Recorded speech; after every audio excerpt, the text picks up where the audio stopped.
Hi ಎಲ್ರಿಗೂ ನಮಸ್ಕಾರ. ನಾನು ಜಯರಾಜ್ ಎಜೆ ಶೆಟ್ಟಿ ಯೂಟ್ಯೂಬ್ ಚಾನಲ್ಗೆ ಮತ್ತೊಮ್ಮೆ ಸ್ವಾಗತ. ನೀವಿನ್ನು ನಮ್ಮ ಚಾನಲ್ನ ಸಬ್ಸ್ಕ್ರೈಬ್ ಮಾಡಿಲ್ಲ ಅಂತ ಹೇಳಿದರೆ ಈ ಕೂಡಲೇ ಸಬ್ಸ್ಕ್ರೈಬ್ ಮಾಡಿ ಅಂತ ಹೇಳ್ತಾ, ನಾನು ಮೊನ್ನೆ ಯೋಚನೆ ಮಾಡಿದೆ ಏನಾದರೂ ಮಾಡಿ ಸೂ ಫ್ರಮ್ ಸೋ ಮೂವಿ ಬಗ್ಗೆ ರಿವ್ಯೂ ಮಾಡಬೇಕಂತ. ಆದರೆ ಸಡನ್ನಾಗಿ ನನಗೇನೋ ಒಂದು ಐಡಿಯಾ ಬಂತು, ಸೂ ಫ್ರಮ್ ಸೋ ಮೂವಿ ರಿವ್ಯೂ ಬೇಡ, ಆ ಮೂವಿ ಡೈರೆಕ್ಟರ್ ಆದಂಥ JP ತುಮ್ಮಿನಾಡ್ ಬಗ್ಗೆ ಏನಾದರೂ ಒಂದು ಹೇಳಬೇಕಂತ. ಅವ್ರ ಬಗ್ಗೆ ಏನೂ ಸಿಕ್ಕಿಲ್ಲ.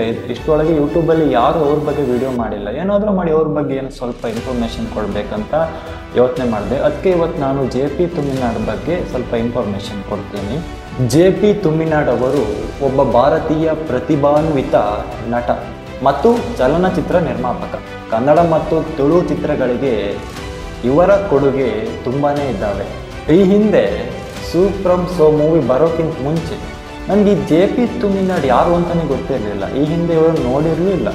ಆದರೆ ಸೂ ಫ್ರಮ್ ಸೋ ಮೂವಿ ನೋಡ್ತಾ ಇರೋವಾಗ ನನಗೆ ಇವ್ರು ನೋಡಿ ಅನಿಸಿದ್ದು, ನಮ್ಮ ಸ್ನೇಹನ ಪ್ರೀತಿನ ಮೂವಿಯಲ್ಲಿ ಆದಿನ್ ನೋಡಿದಾಗ ಅನ್ನಿಸ್ತು. ಸೇಮ್ ಅವ್ರ ಥರನೇ ಇದ್ದಾರೆ, ಅವರಲ್ಲ. ನಿಮಗೂ ಏನಾದರೂ ಅವ್ರನ್ನ ಫಸ್ಟ್ ಟೈಮ್ ನೋಡಿದಾಗ ಸ್ನೇಹನ ಪ್ರೀತಿನ ಪಿಕ್ಚರಲ್ಲಿರೋ ಆದಿ ಥರ ಅನಿಸಿದ್ರೆ ಕಮೆಂಟ್ ಮಾಡಿ. JP ಅವರು ನಟನಾಗಿ ಹಲವಾರು ಸಕ್ಸಸ್ಫುಲ್ ಮೂವಿಯಲ್ಲಿ ಕೂಡ ಕಾಣಿಸ್ಕೊಂಡಿದ್ರು. ಇದಲ್ಲದೆ ನಿಮ್ಗೆ ಇನ್ನೊಂದು ವಿಷಯ ಗೊತ್ತಾ, JP ತುಮ್ಮಿನಾಡ್ ಅವರು ಸಪ್ತ ಸಾಗರದಾಚೆಯಲ್ಲೋ B ಸೈಡ್ನಲ್ಲಿ ಇವರು ರುಕ್ಮಿಣಿ ವಸಂತ್ ಅವರ ಗಂಡನಾಗಿ ಅಂದರೆ ದೀಪಕ್ ಪಾರ್ಟ್ನಲ್ಲಿ ಕೂಡ ಕಾಣಿಸ್ಕೊಂಡಿದ್ರು. ಇದಲ್ಲದೆ ಇವರು 2019ರಲ್ಲಿ ಕಟಪಾಡಿ ಕಟ್ಟಪ್ಪ ಅನ್ನೋ ಮೂವಿನ ನಿರ್ಮಿಸಿದ್ದು ಈ ತುಳು ಮೂವಿ ಆಗಿದ್ದು, ಈ ಮೂವಿ ಸಿಕ್ಕಾಪಟ್ಟೆ ಫೇಮಸ್ ಆಗಿದೆ. ಇವರು JP ತುಮ್ಮಿನಾಡ್ ಅವರ ಮೊದಲ ಡೈರೆಕ್ಷನ್ ಫಿಲ್ಮ್ ಇದು. ಮತ್ತು ಇವ್ರ ಊರು ಯಾವುದು ಅಂತ ಅಷ್ಟು ಪರ್ಫೆಕ್ಟ್ ಗೊತ್ತಿಲ್ಲ. ಕೆಲವರು ಹೇಳ್ತಾರೆ ಉಡುಪಿ ಅವರು ಅಂತಾರೆ, ಇನ್ನೊಂದು ಕೆಲವೊಬ್ರು ಹೇಳ್ತಾರೆ ಮಂಗಳೂರು ಅವರು ಅಂತಾರೆ. ಇದರಲ್ಲಿ ಸೋರ್ಸ್ ಪ್ರಕಾರ ಕಾಸರಗೋಡು ಅಂತ ಇದೆ, ಅದು ಇರ್ಬೋದು. ಅಂದರೆ ದಕ್ಷಿಣ ಕನ್ನಡದ ಬಾರ್ಡ್ರ್ ಕಾಸರಗೋಡು ಹತ್ರ ಇವರು ಮನೆ ಅಂತ ಹೇಳ್ತಾರೆ. ಇವರು ಹೆಚ್ಚಾಗಿ ರಾಜ್ ಬಿ ಶೆಟ್ಟಿ ಹಾಗೂ ರಿಷಬ್ ಶೆಟ್ಟಿ ಅವರ ಒಟ್ಟಿಗೆ ಇದ್ದವರು ಇವರು. ಇದಲ್ಲದೆ ಕೆಲವೊಂದು ಕಾಮಿಡಿ ಮಾಡ್ತಾ ಇದ್ರು ಕೆಲವೊಂದು ಶೋಗಳಲ್ಲಿ. ಆನಂತರ ಒಂದು ಸ್ಟೋರಿ ಮಾಡಿ ಇಂಥ ಒಂದು ಅದ್ಭುತವಾದಂಥ ಮೂವಿನ ಕೂಡ ಮಾಡಿದರು, ಅದು ಸೂ ಫ್ರಮ್ ಸೋ. ಕನ್ನಡ ಚಿತ್ರರಂಗ ಕೆಳಮಟ್ಟಕ್ಕೆ ಹೋಗ್ತಿರುವಾಗ ಬಂದು ಎತ್ತಿ ಹಿಡಿದ್ರು ಅಂತ ಹೇಳ್ಬೋದು.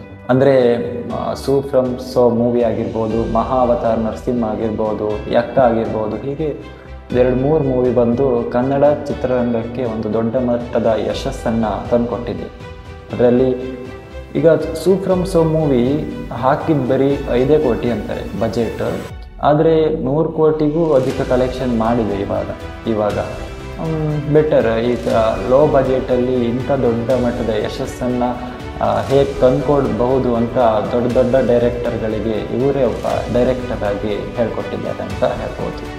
ಕೆಲವೊಂದು ಡೈರೆಕ್ಟರಿಗೆ ಈಗ ಅನಿಸುತ್ತೆ, ಹೇಗೆ ಇವರು ಇಷ್ಟು ಲೋ ಬಜೆಟಲ್ಲಿ ಇಂಥ ದೊಡ್ಡ ಮೂವಿನ ಮಾಡ್ತಾರೆ. ಈಗ ಕೆಲವು ಮೂವಿ, ಈಗ ಮಾರ್ಟಿನ್ ಅಂತ ಮೂವಿ ನೋಡ್ಬೋದು, 100 ಕೋಟಿ ದುಡ್ಡು ಹಾಕಿ ಅವರಿಗೆ ಎಷ್ಟು ಲಾಸ್ ಆಯ್ತು ಅಂತ ಹೇಳ್ಬೋದು. ಅಂಥದ್ದು ದೊಡ್ಡ ಉದಾಹರಣೆ. ಊರಿನಲ್ಲಿರುವ ಆ್ಯಕ್ಟರ್ಸ್ಗೆ ಊರಿನ ಬಗ್ಗೆನೇ ಒಂದು ಫಿಲ್ಮ್ ಮಾಡಿ ಕಾಮಿಡಿ ರೀತಿಯಲ್ಲಿ ಆ ಸಂಪ್ರದಾಯದ ಬಗ್ಗೆ ಒಂದು ಫಿಲ್ಮ್ ಮಾಡಿ ತುಂಬಾ ಅದ್ಭುತವಾಗಿ ತೋರಿಸಿದ್ದಾರೆ. ನಾನಂತೂ 2 ಸಲ ನೋಡಿದ್ದೆ ಫಿಲ್ಮ್, ಎಲ್ಲೂ ಬೋರ್ ಆಗಲ್ಲ. ಈ ಫಿಲ್ಮ್ ನೀವು 2 ಸಲ ನೋಡಿ ನಿಮ್ಗೆ ಬೋರ್ ಆಗಲ್ಲ, ತುಂಬಾ ಕಾಮಿಡಿ ಆಗಿದೆ. ಹೆಚ್ಚಾಗಿ ಈ ಫಿಲ್ಮ್ ರನ್ನಿಂಗ್ ಸಕ್ಸಸ್ಫುಲ್ ಆಗೋದಿಲ್ಲ ಗೊತ್ತಾ, ಒಂದು ದಕ್ಷಿಣ ಕನ್ನಡ ಮಂಗಳೂರು ಆ ಕಡೆ, ಒಂದು ಉಡುಪಿ ಕುಂದಾಪುರ, ಇನ್ನೊಂದು ಬೆಂಗಳೂರು ಈ ಕಡೆ ಜಾಸ್ತಿ. ನಾರ್ತಲ್ಲ ಸ್ವಲ್ಪ ಕಮ್ಮಿ ಅಂತೀನಿ ಈ ಫಿಲಮ್ ನೋಡೋದು. ಬಟ್ ಪರವಾಗಿಲ್ಲ, 5 ಕೋಟಿ ಬಜೆಟ್ಗೆ ಆ ಫಿಲ್ಮ್ ಮಾಡಿದ್ದು ನೆಕ್ಸ್ಟ್ ಲೆವೆಲ್ ಆಗಿದೆ. ಸ್ಕ್ರೀನ್ ಪ್ಲೇ ಆಗಿರ್ಬೋದು, ಕಾಮಿಡಿ ಆಗಿರ್ಬೋದು, ಆ್ಯಕ್ಟಿಂಗ್ ಆಗಿರ್ಬೋದು. ಅಶೋಕನ ಕ್ಯಾರೆಕ್ಟರ್ ಅಂತೂ ನೆಕ್ಸ್ಟ್ ಲೆವೆಲ್. ರವಿ ಅಣ್ಣ ಅಂತೂ ಬಿಟ್ಟು ಎಲ್ರಿಗೂ ಫೇಮಸ್ ಆಗಿಬಿಟ್ಟಿದ್ದಾರೆ ಅವರು. ಇದು ಬಿಟ್ಟರೆ JP ತುಮ್ಮಿನಾಡ್ ಅವ್ರ ಬಗ್ಗೆ ಎಲ್ಲರೂ ನನಗೆ ಅವ್ರ ಬಗ್ಗೆ ಜಾಸ್ತಿ ಇನ್ಫಾರ್ಮೇಷನ್ ಸಿಕ್ಕಿಲ್ಲ. ಇದಿಷ್ಟು ಈ ವಿಷಯ. ಒಂದು ಅದ್ಭುತವಾದಂಥ ಮೂವಿನ ನಿರ್ಮಿಸಿದ್ದಾರೆ ಅಂತ ಹೇಳ್ಬೋದು. ಇನ್ನೂ ಹೆಚ್ಚು ಒಳ್ಳೊಳ್ಳೆ ಸ್ಟೋರಿನ ಬರೆದುಬಿಟ್ಟು ಒಳ್ಳೊಳ್ಳೆ ಫಿಲ್ಮ್ನ ಮಾಡಲಿ, ಕನ್ನಡ ಚಿತ್ರರಂಗಕ್ಕೆ ಇನ್ನಷ್ಟು ಹೆಸರನ್ನು ತಂದುಕೊಡ್ಲಿ ಅಂತ ಹೇಳುತ್ತಾ ಧನ್ಯವಾದಗಳು.